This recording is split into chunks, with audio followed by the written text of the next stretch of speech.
Et salut à toutes et à tous, c'est Darvigilant et donc bienvenue pour la critique de Batman v Superman, Dawn of Justice. Alors, Dawn of Justice, qu'est-ce que vaut ce Dawn of Justice? Le truc, c'est que du coup, je vais faire une critique avec spoiler. Avec spoiler, pourquoi? Parce que j'ai besoin de spoiler pour expliquer deux trois trucs un peu bizarres. Dans un premier temps, je vais parler des quatre acteurs principaux qui sont Ben Affleck, Henry Cavill, Jesse Eisenberg et Gal Gadot, donc du coup qui interprètent respectivement Bruce Wayne Batman, Superman, Luthor et Wonder Woman. Parce qu'en fait, je parle pourquoi de ces quatre-là en particulier, parce que j'ai trouvé que tous les autres, donc l'actrice qui joue Martha Kent, je sais plus comment elle s'appelle, Amy Adams qui joue Lois Lane, Jeremy Irons qui joue Alfred et le mec qui joue Perry White, je sais plus comment il s'appelle non plus. Du coup, ces quatre mecs-là, en fait, ils sont là pour remplir leur fonction, tu vois. Perry White, il est là pour gueuler sur Clark Kent. Lois Lane, elle est là pour être en galère. La mère de Superman, elle est là pour lui filer confiance en lui et être en galère aussi à un moment du film. Euh, Jeremy Irons, il est là pour être Alfred, pour cadrer Batman, parce que Batman, il part un peu en sucette à certains moments. Bref, en gros, donc du coup, Ben Affleck en Batman, j'ai rien à dire spécial. En fait, il est vraiment convaincant. Il arrive vraiment bien à interpréter le personnage. Il campe vraiment bien Bruce Wayne. Pour moi, je l'ai trouvé vraiment très bon. J'ai rien à redire dessus. C'est vraiment un très bon Bruce Wayne. J'ai trouvé que tous les fanboys avaient une réaction assez excessive. Et donc non, c'est plutôt bien. C'est plutôt bon. Non, il fait un bon Batman, un bon Bruce Wayne. Après, Superman par Henry Cavill, du coup, Henry Cavill est un très bon acteur, est un très bon Superman. Mais après, je sais pas si c'est le scénario ou la réalisation qui veut ça, mais le fait est que Superman est très effacé dans ce film. Je l'ai trouvé très transparent, très un peu à l'écart, un petit peu abstrait. Enfin bref, je l'ai trouvé très peu présent à l'écran. Pour un film qui s'appelle Batman Superman, j'ai trouvé très peu présent à l'écran. Je peux comprendre qu'on ressente plus l'action sur Bruce Wayne, hein, Batman, parce que Man of Steel était un film Superman, et là, Batman v Superman est un film du DC Extended Universe, qui n'est pas du tout exactement la même chose. Et au final, ouais, je peux comprendre qu'on centre un peu plus l'action sur Batman et les autres, mais bon, voilà, quoi, le film s'appelle quand même Batman contre Superman, donc bon, c'est un peu dommage. Gal Gadot, donc du coup en Wonder Woman, je l'ai trouvé très peu présente également. En même temps, le film s'appelle pas Batman, ne s'appelle pas DC Trinity, hein, loin de là. Mais enfin voilà, vu qu'elle est censée introduire la Justice League, enfin c'était surtout pour dire, hey les mecs, il y a son film en 2017 en juin. Regardez, nous aussi on fait des films comme Marvel. On n'a pas que Batman et Superman. Bref, mais du coup voilà quoi, je l'ai trouvé, ouais, j'ai trouvé sympa, mais enfin, elle a pas un grand temps d'écran. Elle a beaucoup de scènes en Diana Price au début avec Bruce Wayne, et ensuite elle a sa scène en Wonder Woman avec les deux autres mecs à la fin pour le combat final. Et donc il nous reste Jesse Eisenberg en Luthor.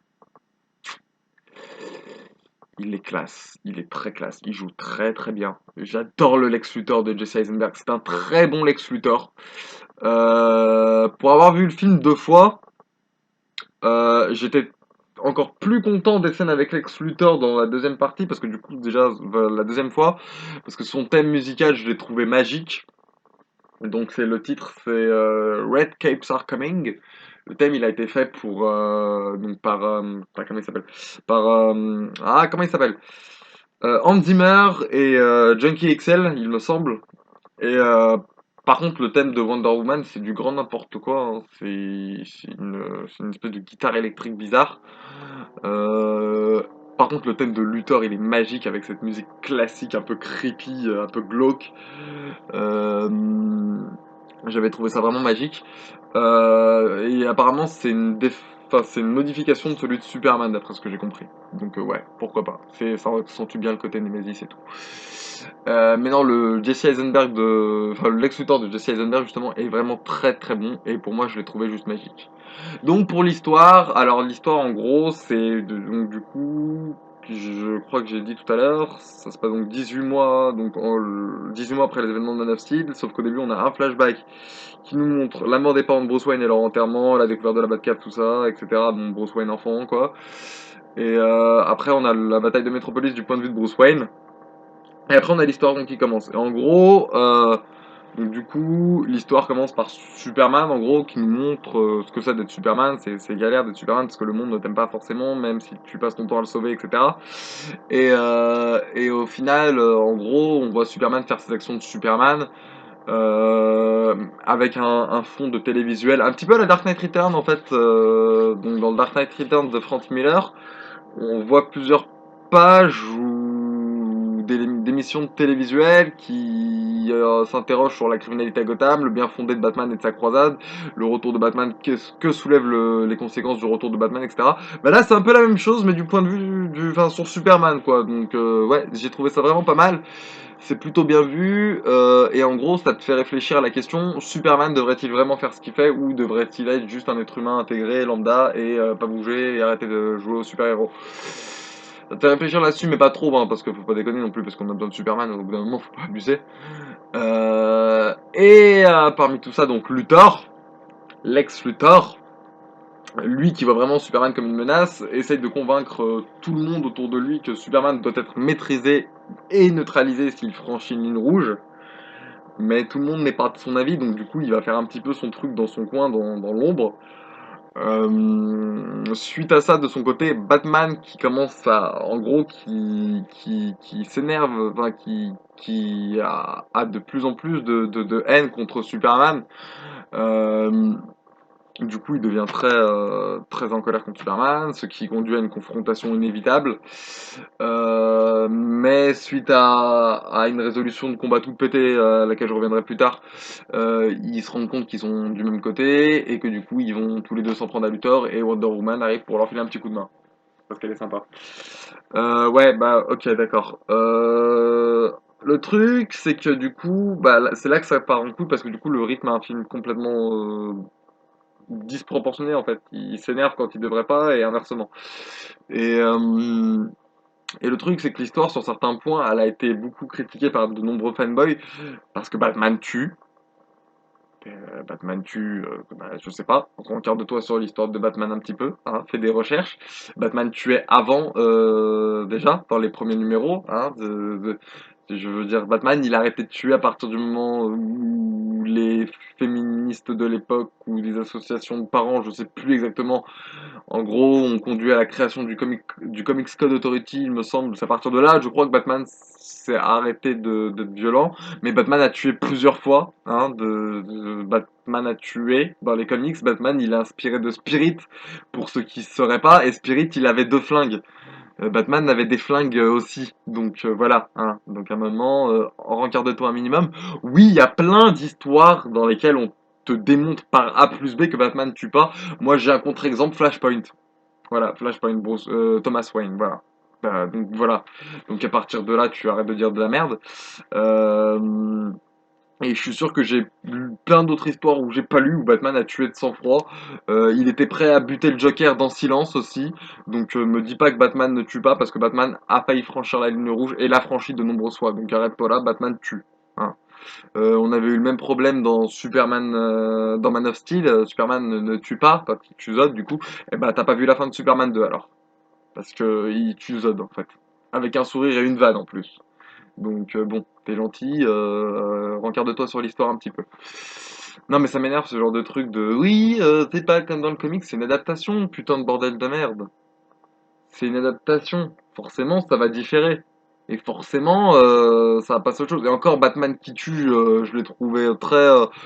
Oui, alors Batman tue, c'est vrai. Alors, la séquence de la course-poursuite en Batmobile, il écrase une voiture, il aggrappe la voiture avec les grappins de la Batmobile et il la fait s'écraser sur une autre voiture. Il percute un camion, il y avait deux mecs dans le camion, après il n'y a plus qu'un seul mec. Bon, j'avoue, il tue plus ou moins de sang-froid, mais c'est dans le feu d'action, tu vois. Je crois vraiment que le mec il va prendre le temps de les neutraliser sans leur faire mal et après seulement de poursuivre son objectif. Arrête-toi là, c'est Batman, putain.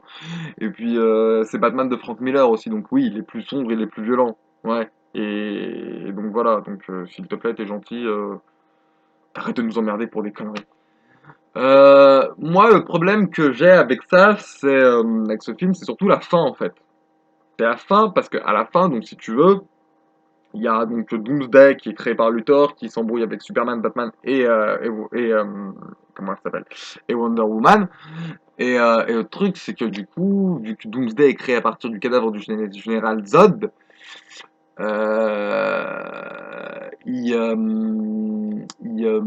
comment dire, il est sensible à la kryptonite, tu vois. Et Batman qui avait un arsenal à base de kryptonite pour se battre contre Superman donc au début du film, enfin au milieu du film du moins, dans le deuxième acte. Du coup, il avait une lance en kryptonite. Du coup, il récupère, du moins Lois Lane va récupérer la lance en kryptonite qu'elle avait avant jetée au fond de l'eau pour s'en débarrasser. C'est un peu con. Ça, c'est genre, on va se débarrasser de ça parce que c'est dangereux pour mon homme, tu vois. Puis après, c'est ah merde, putain, ah ouais, mais du coup, on en a besoin. Putain, c'est con. T'aurais pu juste la planter dans le sol ou la cacher sous des cailloux, tu vois. Enfin, bref. Donc du coup, elle y va, mais suite à un effondrement, Superman doit arrêter le combat pour aller la sauver. Il la sauve, il la ramène, il récupère la lance en kryptonite et il vole avec, tu sais, comme ça. Genre, il a la lance comme ça, il vole avec comme ça. Et du coup, il plante Doomsday. Et parce que Doomsday, du coup, est invulnérable à tout et en plus, il se nourrit de l'énergie. Donc, c'est-à-dire que chaque coup que tu lui donnes le rend plus fort, tu vois. Sauf la kryptonite, vu qu'il est kryptonien. Donc, il arrive comme ça avec la lance, il le plante là.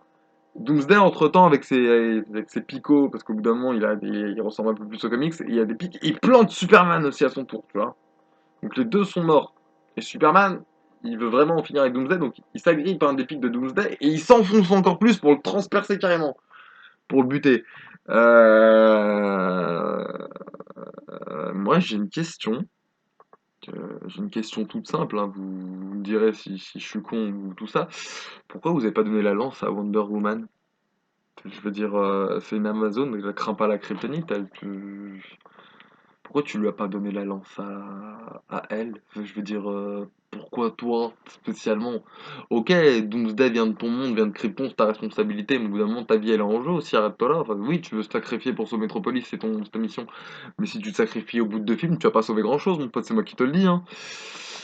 Parce que les mecs veulent lancer une franchise.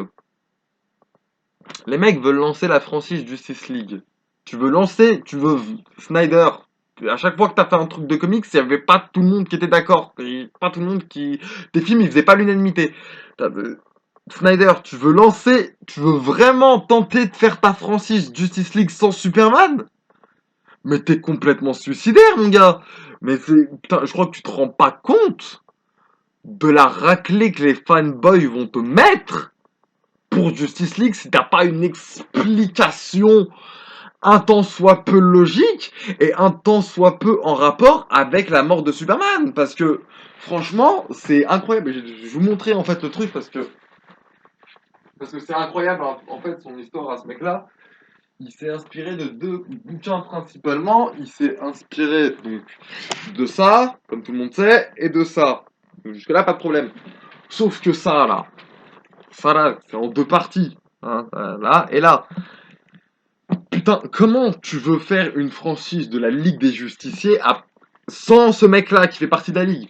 Dans le bouquin, c'est montré par A plus B en plus que la Ligue est très affectée par Superman lors de son décès. Putain, comment tu veux bâtir une franchise avec un des membres fondateurs d'une équipe de comics sans compter que tu sais que les fanboys du monde entier vont t'en vouloir si t'es pas un minimum respectueux de l'œuvre originale? Arrête d'écouter la Warner, bordel de merde, et écoute les fans.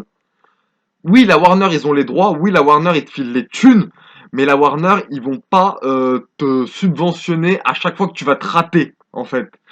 Donc, au bout d'un moment, écoute un petit peu les critiques qu'on te lance et arrête d'écouter la Warner, bordel de merde. Voilà, c'était une petite parenthèse un petit peu coup de gueule.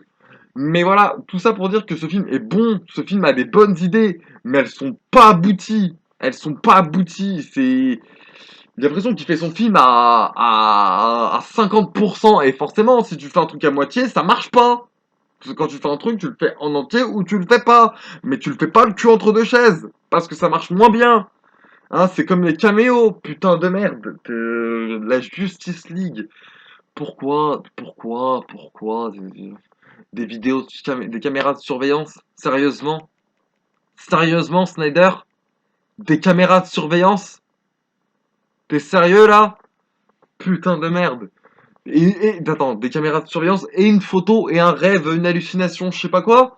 Non mais Snyder, putain de merde, arrête tes conneries. Arrête tes conneries, c'était pas sérieux du tout comme caméo, c'était autant pas les mettre à ce rythme-là, tu gagnes du temps. Parce que Luthor en plus, si j'aime bien parce que dans son donc, du coup dans sa thèse des méta-humains, il a donc fait un dossier méta-humain dans ses données et il leur a filé un logo à chacun parce il a du temps à perdre, je suppose, je sais pas ou il travaille pour DC Comics, je sais pas moi. Mais putain les gars, merde quoi. Sans déconner, sans déconner, c'était pas sérieux du tout. Enfin bref, en conclusion, je dirais que le film de Snyder, Dawn of Justice, est un film en demi-teinte. C'est un embryon de ce qui aurait pu être très bon, mais il y a de bonnes idées. Il y a de bonnes idées, En fait, on passe un bon moment dans le film. C'est un bon film de super-héros. C'est pas un bon film DC Comics, ni un bon film Batman, ni un bon film Superman. C'est un bon film de super-héros. C'est un très bon film de super-héros. On passe un bon moment. C'est un film DC, c'est un bon film DC Comics, mais ne vous attendez pas à avoir un bon Batman ou un bon Superman, parce qu'il y a des trucs il y a des trucs qui sont pas aboutis, quoi, voilà. Donc c'est tout. Mon avis sur ce film, j'ai fait le tour de tout ce que j'avais à dire, mais mon avis sur ce film, c'est que c'est un bon film DC Comics, mais ce n'est pas un bon Batman et pas un bon Superman. Voilà. C'est un bon film DC Comics. Allez le voir. Si vous avez aimé Man of Steel, allez le voir parce que vous serez franchement pas déçus. Si vous n'avez pas aimé Man of Steel, ça risque de bloquer. Ça risque de bloquer. Voilà. C'est tout. Quant à moi, je vous donne rendez-vous bien la prochaine fois pour de prochaines vidéos. Salut!